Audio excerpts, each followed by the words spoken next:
ఈగలగర ప్రేక్షకులకు నమస్కారం అండి. నేను మీ ప్రవీణ్ కుమార్. ఈరోజు నేను మీకు విత్తనాల గురించి చెప్పదలుచుకున్నాను. మీరు ఏ పళ్ళు తిన్నా సరే, ఈవెన్ సీతాఫలం కానీ బొప్పాయి కానీ ఏ పళ్ళు తిన్నా సరే గింజలు మాత్రం మీరు పడేయద్దు. గింజలు మీరు దాచిపెట్టండి. గింజలు మీరు ఎండబెట్టేసి ఎక్కడెక్కడైతే ఖాళీ స్థలాలు ఉంటాయో, సపోజ్ మనం జర్నీ చేస్తున్నాం, ఇక్కడ అడవి కనిపించింది అనుకోండి, ఖాళీ స్థలం కనిపిస్తే ఆ విత్తనాలు మీరు చల్లేసండి. లేదంటే సీడ్ బాల్ చేసుకోవచ్చు.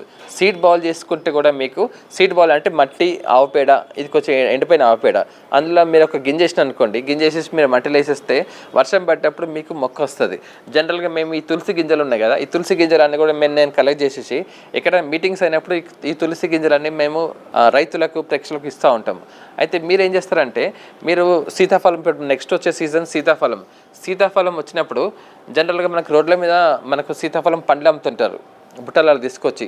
మీరు ఎట్లాంటి పండ్లు తీసుకుంటారంటే, బాగా మక్కి కొంచెము ఇట్లా ఓపెన్ అవుతున్న పండ్లు తీసుకోండి. ఒక డజన్ పండ్లు తీసుకుంటే మీకు కనీసము 100 రూపాయలు ఖర్చు వస్తుంది. ఒక్క పండులో 40 నుంచి 50 విత్తనాలు ఉంటాయి, అందులో గింజలు ఉంటాయి. ఆ 100 రూపాయలు మీరు పర్యావరణం కోసం ఖర్చు చేయండి.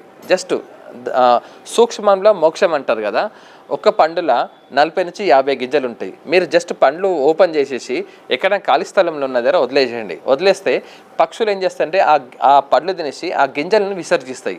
ఆ గింజలు విసర్జించినప్పుడు అది నైట్రోజన్తో విసర్జిస్తుంది కాబట్టి మొక్క ఏపుగా అసలు నీళ్ళు పోయకినా సరే మొక్కలు పోయి చెట్లు అవుతాయి. మీరు కనుక ఒక 100 రూపాయలు ఖర్చు చేస్తే కొన్ని వందల మొక్కలు అనేది ఈ భూమి మీద నాటిన వాళ్ళు అవుతారు. కాబట్టి నేను చెప్పేది ఏంటంటే, మనం ఆక్సిజన్ పీల్చుకుంటారు కదా, చిన్నప్పటి నుంచి పీల్చుకుంటున్నాం, మళ్ళీ మనం ఆక్సిజన్ని రీప్రొడ్యూస్ చేస్తలేం, అంటే మళ్ళీ మనం తిరిగి భూమికి ఇస్తలేం. కాబట్టి సూక్ష్మంలో మోక్షంలాగా మీరు పండ్లు తినండి, గింజలేయండి. లేదంటేనేమో కొన్ని పండ్లు ఓపెన్ చేసి పెట్టేసండి. పురుగు పుట్ర ఉంటుంది, పక్షులు ఉంటాయి, వాటి కూడా ఆహారం కావాలి కదా. పక్షులను కనుక మనం రక్షించుకుంటే ఆ పక్షులు మనకు బోలంతా అడవిని సృష్టిస్తుంది. ఇప్పుడు ప్రస్తుతం మన ఇన్ని ఆడవాళ్ళు కూడా ఏది కూడా మనుషులు నాటిన మొక్కలు కాదు, అన్ని పక్షులు నాటినాయి. కాబట్టి పక్షులకు మీరు మేలు చేసిన వాళ్ళతో పర్యావరణం కూడా హితంగా ఉంటుంది. చాలా ధన్యవాదాలండి. Like and subscribe Eagle Media Works.